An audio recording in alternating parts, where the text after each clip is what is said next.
As per our introduction in ADM TOGAF on how to develop a architecture for enterprise, in this session I will talk about the information systems architecture.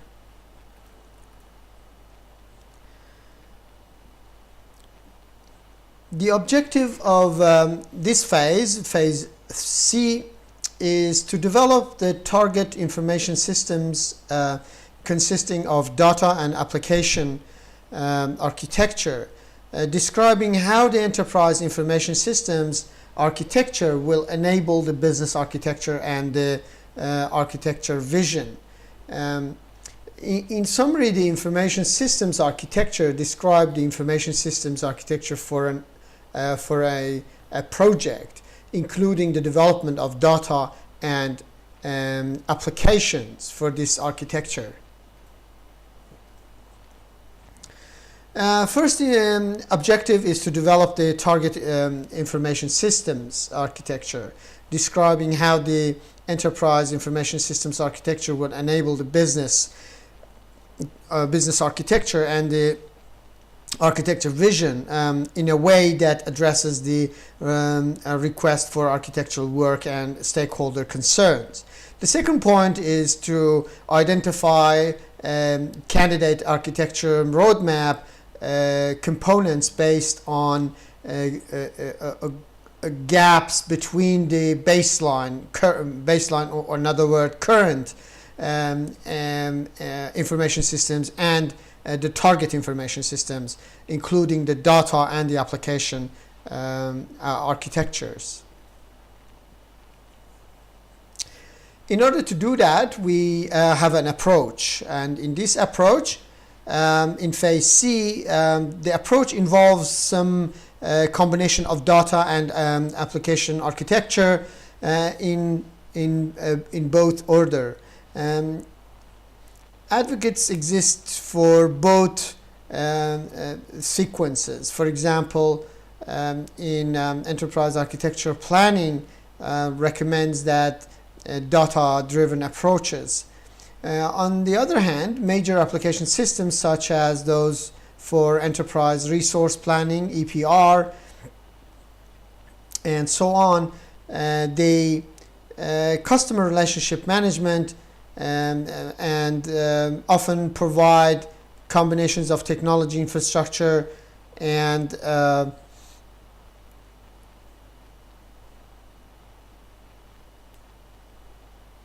business application logic, and some organizations take an application-driven approach whereby they recognize certain key applications as forming the core underpinning of the mission-critical business processes and take on the implementation and integration of those core applications as the primary focus of our architecture efforts. If you want to look at what are the inputs of this phase, very similar to the in terms of number of inputs to this phase are the reference material external to the enterprise. As we described before, this is enterprise architecture bucket full of all the pre-existing architectural reference models that we can use. Another one is the non-architectural input, things such as a request for architectural work. This is a document that is sent from responding organizations to the architectural organization to trigger the start of an architecture. The other thing is the capability assessment. Before starting or jumping into the detailed architectural definition, it is valuable to understand that the baseline and the target capability level of the enterprise. This is a capability assessment that can be examined on service levels.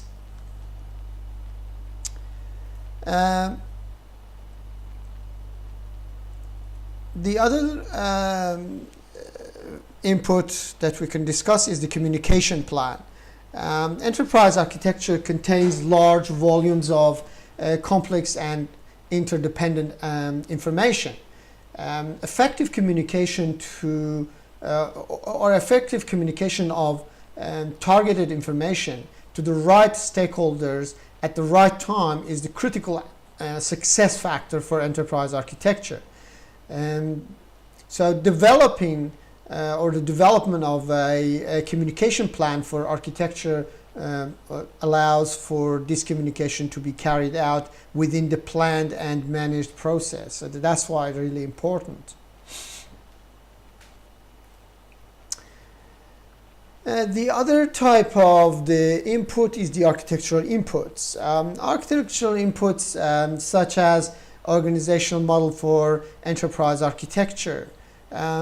Within that, we can have things such as scope of organizational impact, maturity assessment, gaps and resolution approach or solution approach, roles and responsibilities for architectural teams, constraints and limitations of architectural work, budget requirements, government and support strategies or governance strategies.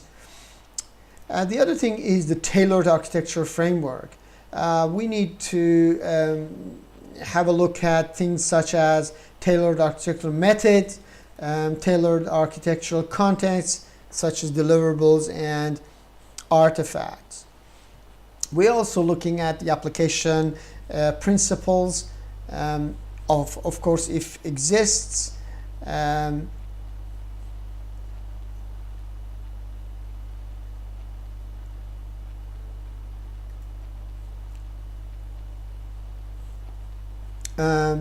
We need to look at things such as data principles and statement of architectural work, architectural vision, architectural repositories, or things such as reusable building blocks, organizational specific reference models, and organizational standards.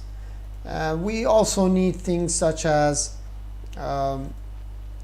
draft architectural definition documents, which probably include things such as baseline business architecture, target business architecture, baseline data architecture, target data architecture, baseline application architecture, and target data application architecture.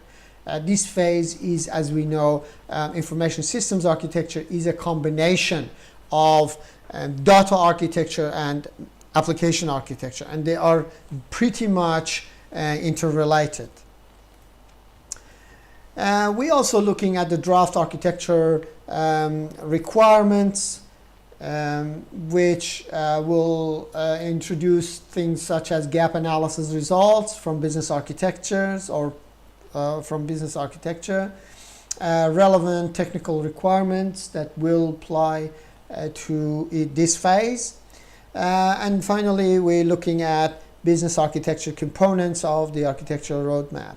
And these are the inputs. Of course, the inputs are not rock solid inputs, and it's not concrete inputs. And some organizations, these are suggested ones, of course, and some organizations may pick and choose between the things.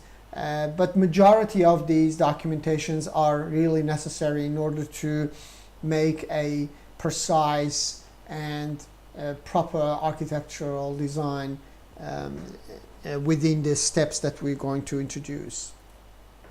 Okay, so in this phase we have two different major steps. One is to define data architecture, and the next is to define information architecture. Okay, let's start with data architecture. Okay, what is the objective of data architecture? develop the target data architecture that enables the business architecture and the architecture vision while addressing the request for architectural work and stakeholder concerns. Next, identify candidate architectural roadmaps, a component based upon gap between the baseline data architecture and target data architecture. In order to achieve that, we have an approach. In this approach, we use a particular methods. Firstly, key consideration on the data architecture. So what is the important considerations that we need to take into account? Data management. When an enterprise has chosen to undertake a large-scale architectural transformation, it is important to understand and address data management issues. A structured and comprehensive approach to data management enables the effective use of data to capitalize on its competitive advantage. Okay?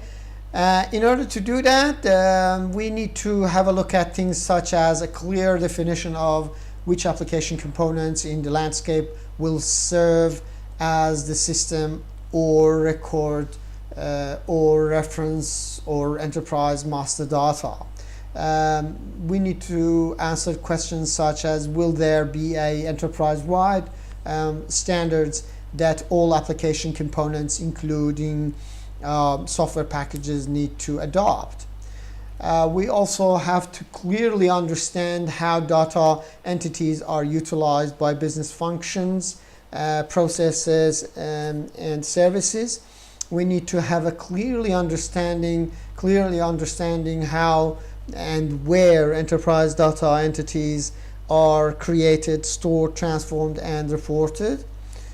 We need to know what will be the requirements for software in support of data integration with the enterprise customers and suppliers. Okay? And next thing we need to have a look is data migration. Okay? So what do we do in order to do the data migration? When an existing application is replaced, there will be a critical need to migrate the data to the new application. The data architecture should identify data migration requirements and also provide indicators as to the level of transformation, weeding, and cleansing that will be required for the present data in the format that meets the requirements of the new target application. The objective being that the target application has quality data when it is populated. So that's why in order to give quality data to our new target application, we need to have the cleansing requirements for the migration and a plan for that. Okay, so the other thing we need to look at is data governance. Okay, in order to do the data governance, we need to consider ensuring that the enterprise has the necessary dimensions in place to enable the transformation. Okay, so in order to do that, we need a structure. This dimension pertains to whether the enterprise has the necessary organizational structure and the standard bodies to manage data entities aspect of the transformation. Next thing is the management system. For that, so here the enterprise should have the necessary management system and data related programs to manage the governance aspect of the data entities. Also, people This is really important. If the enterprise lacks such a resource and skills, the enterprise should consider either acquiring those critical skills or training existing internal resources to meet the requirements through a well-defined learning program. All right. Next important major thing in approach is the architectural repository.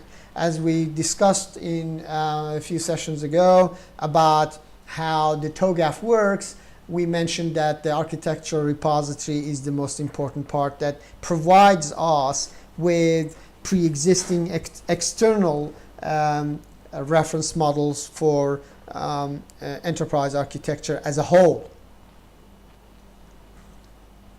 Within that, we mentioned things such as ARTS that has defined a data model for the retail industry, for example, or this is another example such as Energistics that has defined a data model for the petrotechnical industry. These two are just examples of architectural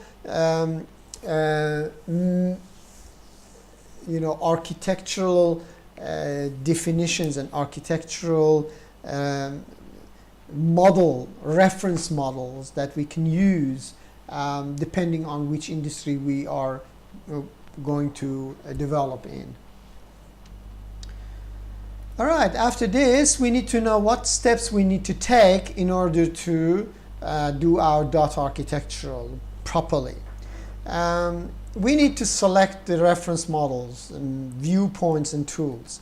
To do that, we need to determine well-defined processes. For each viewpoint, select a model needed to support the specific view required. Use the selected tool or method. Then ensure that all stakeholder concerns are covered. If they are not, create a new model to address the concerns not covered, or augment existing models. Another is to identify required catalogs for data building blocks. Organization's data inventory is captured as a catalog within the architectural repository. That's how usually happens. Catalogs are hierarchical in nature and capture a decomposition of the meta-model entities and also decomposition across related model entities. For example, logical data components, physical data components, and data entities, and so on. Catalogs from the raw material for for development of matrix and diagrams, and also act as a key resource for portfolio management or portfolio managing the business and IT capabilities. Once the data requirements are consolidated in a single location, it is possible to refine the data inventory to achieve the semantic consistency and to remove gaps and overlaps. Next, we need to identify required metrics. Metrics show the core relationships between related model entities. Metrics form the raw material for development of diagrams and also act as a key resource for impact assessment. At this stage, an entity to application matrix could be produced to validate these mappings. Next thing, looking at identifying the requirement diagrams. Okay, what kind of diagrams we need to we will require in order to do or map our data architecture. Diagrams present the data architecture information from a set of different perspectives or viewpoints according to the requirements of the stakeholders. Once the data entities have been defined or refined, a diagram of the relationships between entities and their attributes can be produced. It is important to note that at this stage that information may be a mixture of enterprise level data and local level data held in personal databases and spreadsheets. The level of details or level of detail modeled need to be carefully assessed, and it's really important. Some data diagrams I could probably mention is like things such as conceptual data diagrams, logical data diagrams, data dissemination diagram, data life cycle diagrams, security diagrams, migration diagrams, and so on. The next thing we need to consider, or the next step we need to consider, well, minor step within the first big step, is the identifying types of requirement to be collected. Okay, so what kind of requirement we need to collect? Once the data architecture catalogs, matrix, and diagrams been developed, architecture modeling is completed by formalizing the data focused requirements for implementing the target architecture. There are three major requirements that we could probably mention. One is relate to the data domain. The other provides the requirement input into the application and technology architecture, and the other one is what provide detailed guidance to the reflected during design and implementation to ensure that the solution addresses the original architectural requirements. Within this step, the architect should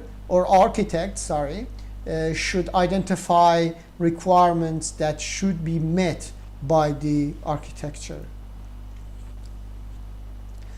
And next major step that we need to consider is to develop a baseline data architecture description. Okay, so this is the current situation of our data architecture, or in some cases we call it as is situation. Here we develop baseline descriptions of existing data architecture to the extent necessary to support the target data architecture. The scope and the level of details to be defined will depend on the extent to which existing data elements are likely to be carried over into the target data architecture. Okay. Next major step in here is to develop a target data architecture, which in some cases we call to be situation or to be state of this enterprise architecture. For that, we need to develop a target description for the data architecture to the extent necessary to support the architecture vision and the target business architecture. The scope and the level of details to be defined will depend on the relevance of the data elements to attain the target architecture, and on whether architectural description actually exists. Okay.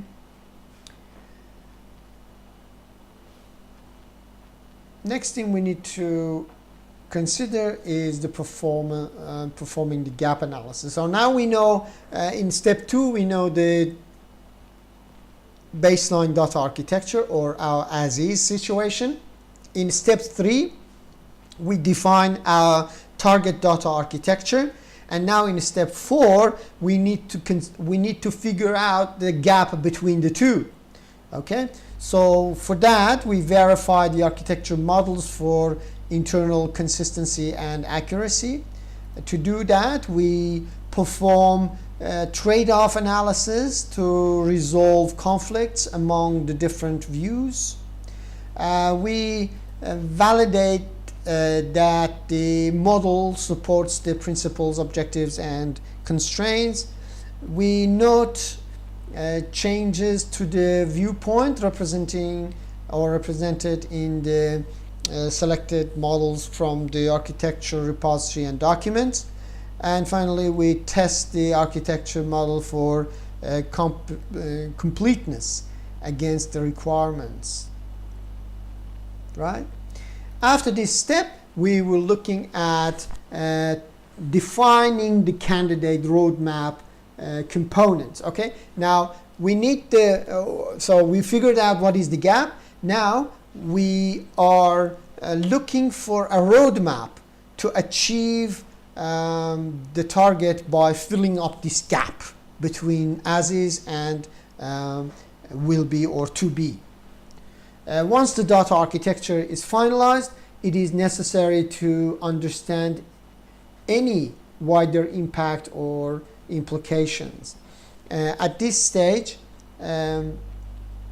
other architectural artifacts in architectural landscape should be examined to identify things such as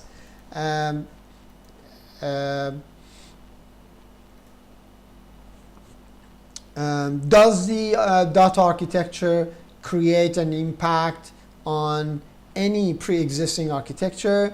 Have recent changes been made impact the data architecture? Are there any opportunities to leverage work from this data architecture in other areas of the organization? Does this data architecture impact other projects? Will this data architecture be impacted by other projects? These sets of concept or mini steps in this is pretty much standard across all the types of ADM architecture in TOGAF. We mentioned the same thing in business architecture as well, and it will be the same in technology architecture as well.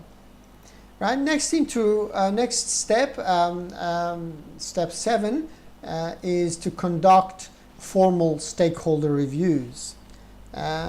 We need to check the original motivation for the architectural project and statements of architectural work against the proposed data architecture. We need to conduct an impact analysis to identify any areas where the business and application architecture may need to change to cater for changes in data architecture. For example, changes to form a procedure or application or data systems and things such as that. And then next step is step 8. We need to finalize the data architecture. To do that, we select the standard for each of the building blocks, reusing as much as possible from the reference models selected from the architectural repository. We fully document each building blocks. We conduct final cross-check of overall architecture against business requirements. We document final requirements traceability report. We document final maps of architecture within the architectural repository. We also finalize all the work products such as gap analysis and so on, right? And final step in data architecture is to create the architectural definition document. Document rationale is for the building blocks decisions in the architectural definition document. We prepare data architectural sections of data architectural definition document such as business data model, logical data model, data management process model, data entity or business function matrix, data interoperability requirements such as XML schema, security policies, and so on. If appropriate, using the reports and or graphical generation by modeling tools to demonstrate the key values or key views of the architecture. And that's it for now. Now next thing we need to look at is our application architecture and to see how this relates to our. To do so, we're looking at the objectives. Okay, so the first objective of application architecture is to develop the target application architecture that enables the business architecture and the architectural vision while addressing the requests for architectural work and stakeholder concerns. The next one is to identify candidate architecture roadmap components based upon the gap between the baseline and target application architecture. To do that, our approach is to consider the architectural repository. In architectural repository, we looking at the generic business models relevant to the organization's industry, vertical industry sector. For example, things such as telemanagement form, OMG, and things like that. We also looking at application models relevant to common high-level business functions such as electrical, commerce, supply chain management, etc. So these are just an examples of some architectural reference models that are available for different types of industries that we could be using in order to apply it to a specific organization or a specific enterprise architecture. Right? In order to achieve application architecture, we need to undertake certain steps. We're looking at selecting the reference models, viewpoint, and tools, just everything else. To do that, we review and validate the set of application principles. Or if you don't have it, you look at generating those application principles. We select the relevant application architecture resources, things such as reference models, patterns, and so on, from architectural repository on the basis of business drivers and stakeholders and their concerns.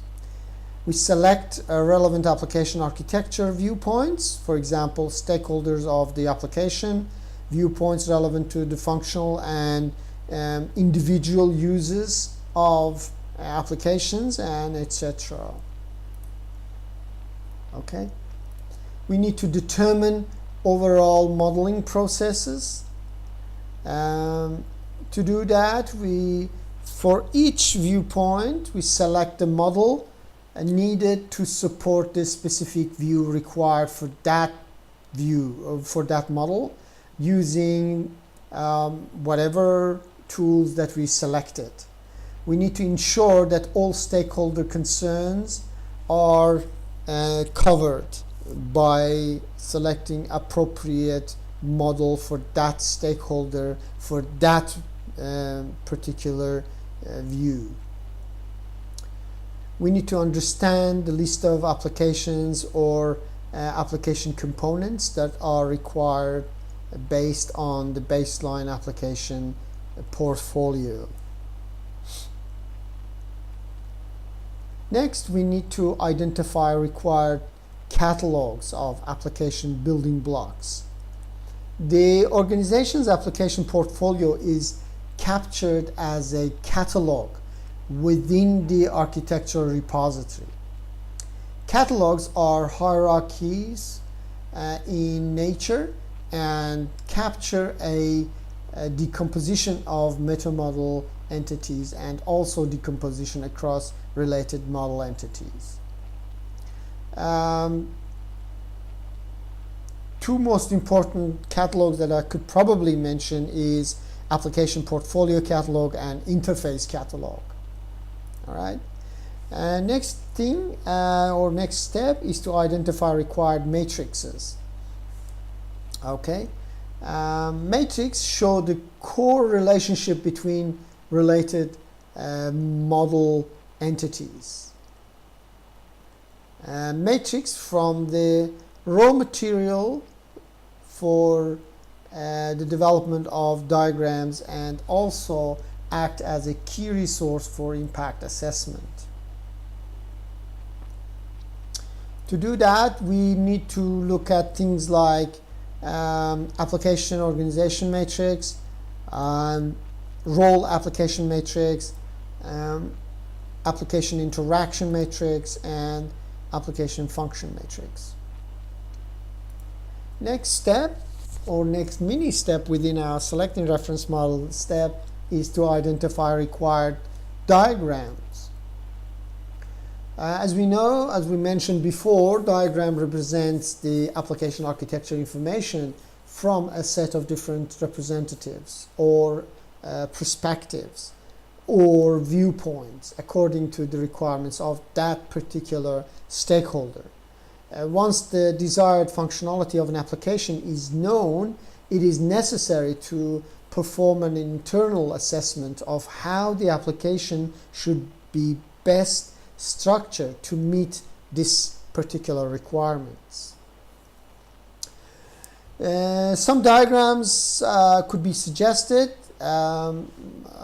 such as application communication diagrams, user location diagrams, enterprise manageability diagram, software distribution diagram, use case diagram, and so on. And next mini step is to identify types of requirement to be collected.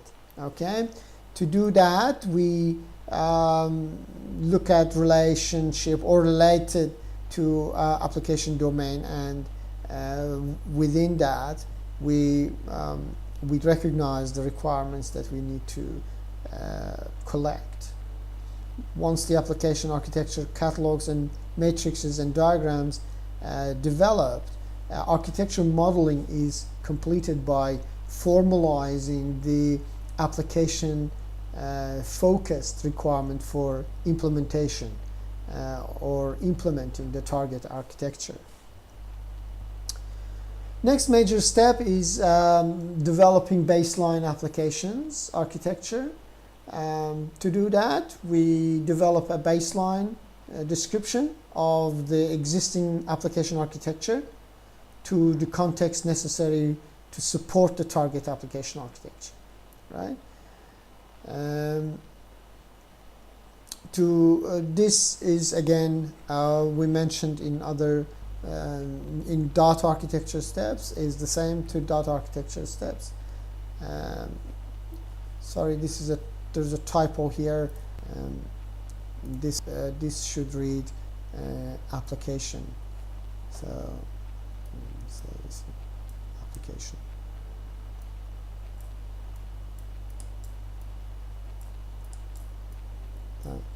That's as much as I could read. Right, so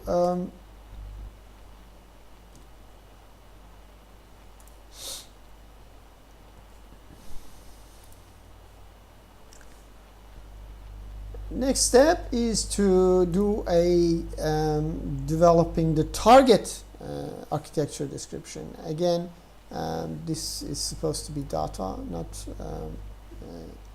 this is supposed to be application, not data. We develop a target description for application architecture to the extent necessary for this architecture vision. Next, we create a gap analysis between architecture. To do that, we perform trade-off analysis to resolve the conflict among the different views. We validate models, support the principles, objectives, and constraints, and similar to data architecture, we do test architecture models for completeness and against the requirements. Step 5 is to define the candidate roadmap. We wanted to know what exactly we need to do in order to fill the gap between the current architecture and target architecture. And finally, next step is to resolve the impact across the architectural landscape. Once the application architecture is finalized, at this stage, other architecture artifacts in architectural landscape should be examined to identify things such as, does the application architecture create an impact on any pre-existing architecture? Have recent changes to architecture made impact application architecture? Also, we need to know, are there any opportunities to leverage work from this application architecture to other areas of the organization? Does this application architecture impact other projects? Will this application architecture be impacted by other projects, and so on? We need to conduct formal stakeholders reviews.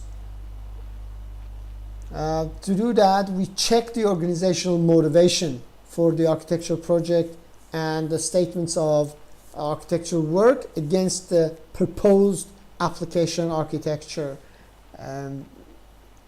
We conduct an impact analysis to identify any areas where the business and application architecture may need to change to cater for changes in this new application architecture. For example, changes to forms and procedures, database systems, and so on.